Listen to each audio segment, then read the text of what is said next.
So welcome to the Ultimate You Integrative Medicine Show, round one, and we're super pumped to obviously be bringing you this show. We've been talking about it for the last few weeks, and we've just had the launch of Ultimate You Integrative Medicine Clinic on the weekend, which was so exciting, wasn't it, Adrian? It was fantastic. It was great to see all the people who turned up and were able to deliver some great content, which is fantastic. So it was really, really cool. It was awesome. So today, obviously, we're going to be bringing a hot topic to you, and the topic we're talking about is gluten and the negative effects of gluten. So we really just want to educate you on this topic and maybe give you a bit more awareness around it so you can make some better choices.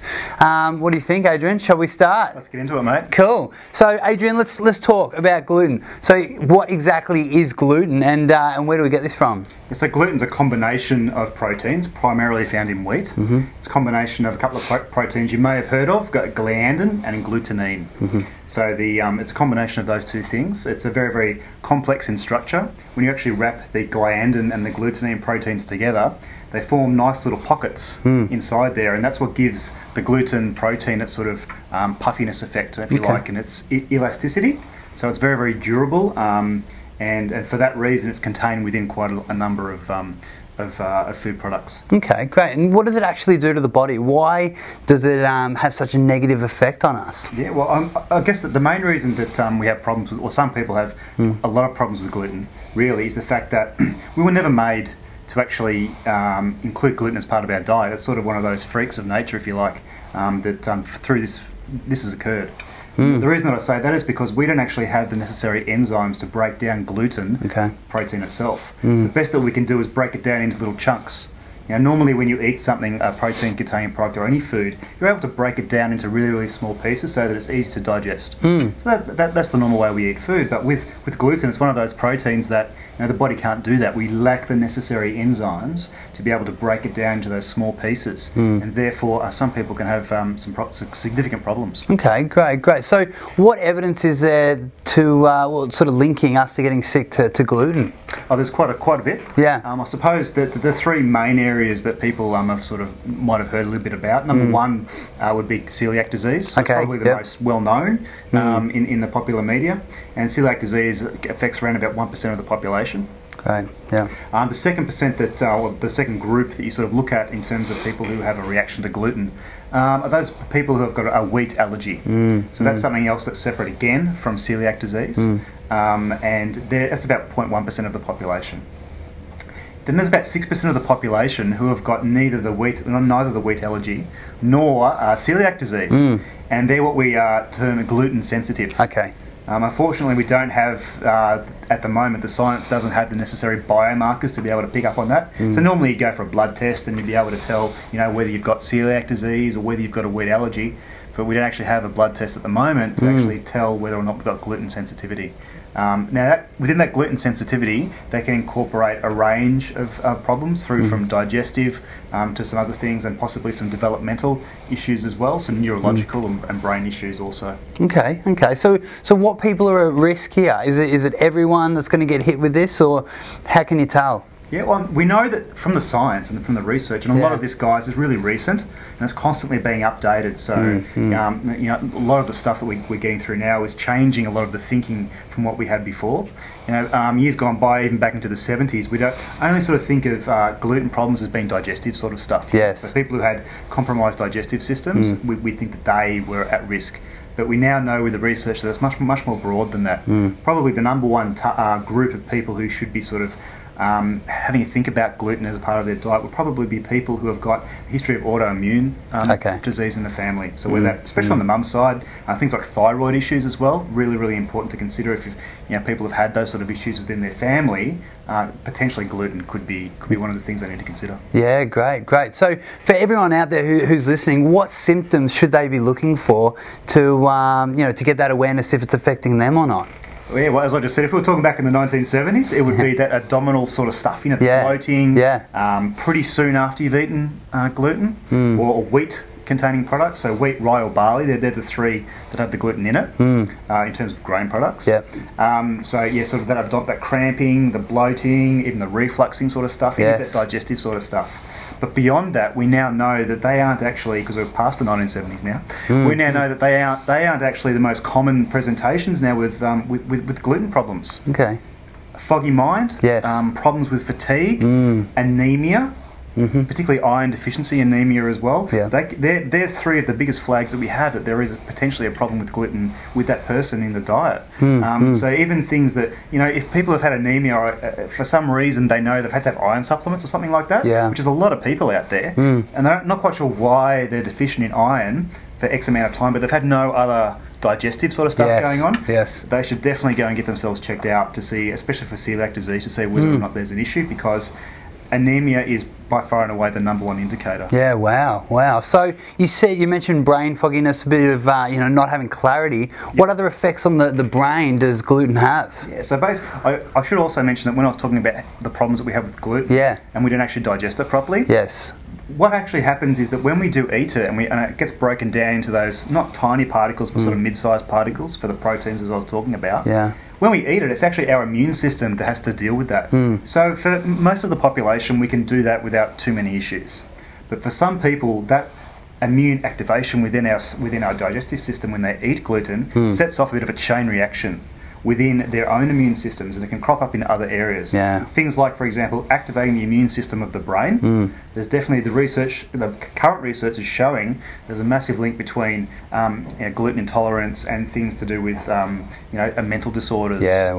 We know that a certain subset of the population who are autistic, for example, we know that they do better on a gluten-free diet. Now, it's not the magic bullet cure-all to say, well, who's got autism shouldn't have gluten.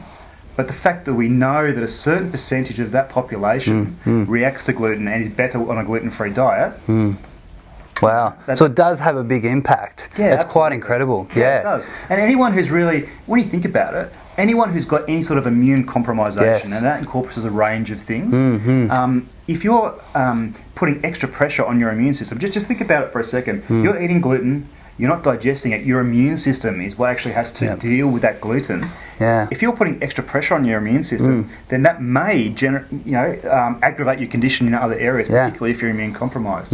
So maybe as a consideration, if you remove gluten from your diet, you're actually able to lower the pressure that's on your immune system and perhaps potentially get a better result with your other presentations. It's quite crazy when you think about it, and they don't yet know the full extent and effects that gluten can have long term on people, do they? Well, that's exactly right. I mean, quite scary. It is. For a long time we thought it was, gluten disease, or celiac disease in particular, wasn't even really recognised. The link between gluten and illness. It wasn't until really the Second World War, about the 1930s, there was a Dutch paediatrician, because we used to see this disease a lot in kids, and it used to be 30% fatality in those kids who contracted this disease. So what they did was they realised around about the Second World War, and it was kind of by fluke, because for a lot of the time, of course, bread was a staple food for a lot of people in Western countries, and bread, of course, is made with wheat.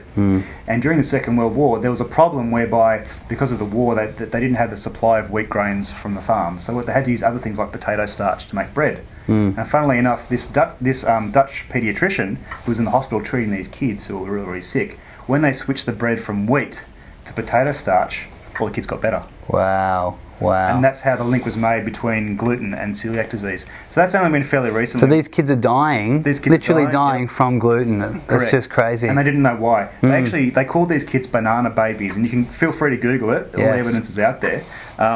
What they used to do was they used to say when the parents dropped off these kids to the hospitals, okay, we're going to give these kids a diet of exclusively bananas. That's all we know that we can give them, and come back and about a third of them will be dead, unfortunately. And for the rest of them, if they've survived that, then the parents can come pick them up after a few months. Wow, incredible. Great story. I love to hear the history behind it all. That's right. It's so interesting. And go. I mean, it's just so modern, guys. And you've got to understand that, as I was saying before, this is only really recently in terms of our understanding of medicine that we've discovered this. So it's very, very recent. Incredible. So, look, should everyone go gluten-free?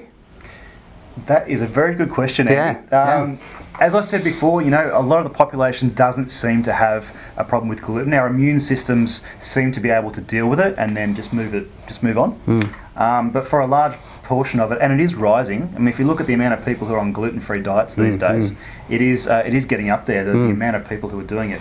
If you type into Google Trends gluten-free diet, you'll see that the recent history, it's just skyrocketing the amount of people who are doing it. So to answer the question, should everyone go gluten-free? I'm not sure, but I'll put it to you this way. at the moment, we know that there's a lot more gluten-free products currently coming onto the market. If you were to go gluten-free, you'd basically be removing a lot of the highly refined carbohydrate foods that are responsible for a lot of the insulin-related diseases, which is another topic which we'll be discussing in our society at the moment, things like type 2 diabetes and obesity. So if you were to remove that portion of food from your diet and move more towards a diet of nice, clean, lean proteins like fish, meat, etc., lots and lots of fruits and vegetables, lots of different colours, very nutritious. And perhaps instead of the gluten-containing grains, you to incorporate some of the ancient grains. So I'm talking about things like quinoa, amaranth, millet, and kef. They're the grains that we used to cultivate before wheat was sort of selected as the number one grain in our production of food. So if you were to switch that diet around, you'd be adding more nutrients to your diet, you'd be adding more protein to your diet, so you'd be feeling a lot fuller. Definitely. A lot of those cereals that are on the market, the ones that got gluten in them, you tend to find that when you eat them, you're sort of a little bit hungry like a couple of hours later. If you were to substitute those cereals for some gluten-free cereals, like those grains that I mentioned, very high in protein content, people are going to feel a lot fuller. Okay, and so the blood glucose is going to be nice and stable. Insulin isn't going to go up as high. Weight may not necessarily be such a problem, and they're going to feel better. So, to answer your question directly, look, it's something that everyone should consider. You don't have to think that you're removing grains from your diet altogether, which some people say, oh, whole grains, I'm going to pull them out, it's going to be bad. It's not the case. You've got a fantastic opportunity to add so much more variety and nutrient-rich foods to your diet if you do go gluten-free. So what a wonderful opportunity to do it. You know, to be on the safe side, getting rid of gluten is probably a good idea, but just adding a whole bunch of nutrient-rich foods is going to be the best option anyway. So, like you said, the proteins, veggies, add lots of colour to your meals, and you know, getting rid of those cereals is always a good option. Most of them are so high in sugar, it's ridiculous. That's right. And, correct. And if you're exactly right. If you're adding those ancient grains in, excuse me while I fall up, you're going to feel much more less hungry, and you're not going to be doing those, those cheaper foods, those sugary foods, those cravings. For sure, for sure. So how can we modify our nutritional plans and diets to go gluten-free? Is it easily accessible now, or? You'll find in the supermarkets these days, there's a huge range of gluten-free products, particularly those ancient grains that I was talking about. There's lots of those available. The one thing I will say though, is that just because you go gluten-free doesn't mean you're making a healthy choice. And the reason that I say that is, for example, a gluten-free cookie is still a cookie. All right? True. So, yes. So if you are going to go gluten-free, go for those nutrient-rich foods that we described. Those colourful fruits and vegetables, nice and organic and fresh, fantastic. The fishes, the lambs, the grass-fed beef, all of that sort of stuff. Really add those nutrients to your diet, but don't think that if you're having a gluten-free cookie or a shortbread, that's a healthy option. Especially if your goal is to obviously get lean. Don't play mind tricks on yourself and say, oh yes, gluten-free cookies are going to aid in my weight loss, because it's just not going to happen. I'm so healthy now. Yeah, exactly right, exactly right. So obviously be sensible about it, have that awareness, and make the right choices to suit you. So look, can we survive without gluten? It's not going to. We're not going to all just die if we take gluten out of our nutritional plans. The human race has been around now for 2.5 million years. For 10,000 of those, we've had gluten as part of the diet.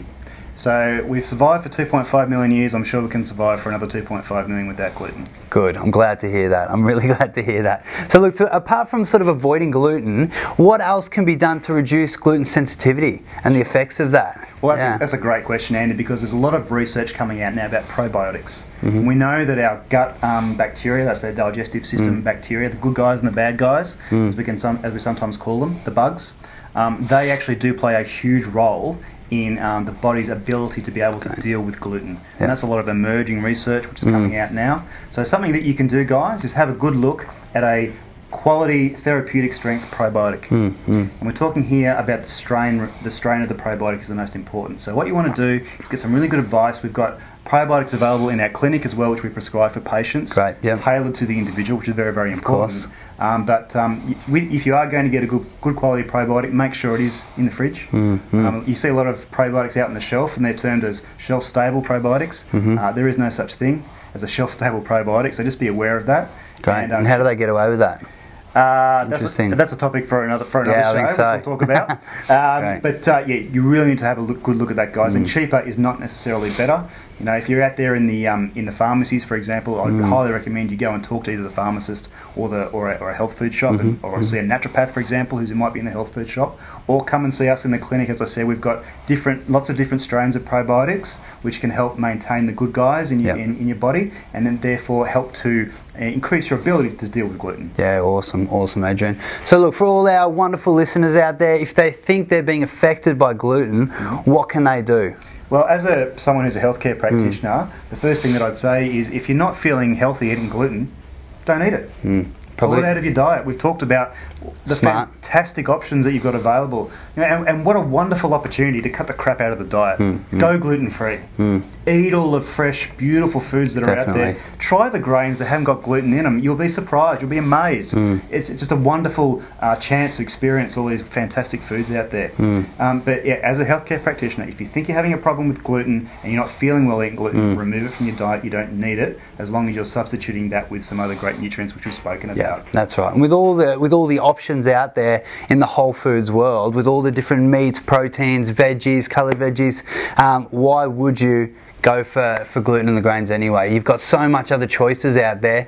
Be smart about it. Do the right thing for your body and your health, and start dabbling in some new recipes. Obviously, go to Ultimate You magazine. We've got hundreds and hundreds of amazing recipes up there, gluten-free of course, and try them out. Play with it, have fun with your food, start making better choices, and obviously your health will thank you, your body and figure will thank you, and then you can inspire some friends and family to do the same, which is amazing. That's right, spread the love. Share what we're talking about here with your friends and family. That's right. Get them all involved. We really want this to be a launching pad for you guys to be able to spread the knowledge about health to a larger audience. Exactly. Well look, thanks so much, Adrian. Number one down, show one. So we've got plenty of more great topics coming up for you guys. Every week we're going to have something new to talk about. Now, if you want us to talk about a topic, just go to the Ultimate You fan page and post comments on there. Let us know what you want to hear about, and obviously we'll bring that and start educating you more on that. So, thanks, my man. Thanks, appreciate that. No dramas. We'll be here next week for some more awesomeness coming your way. See you later. Thank you.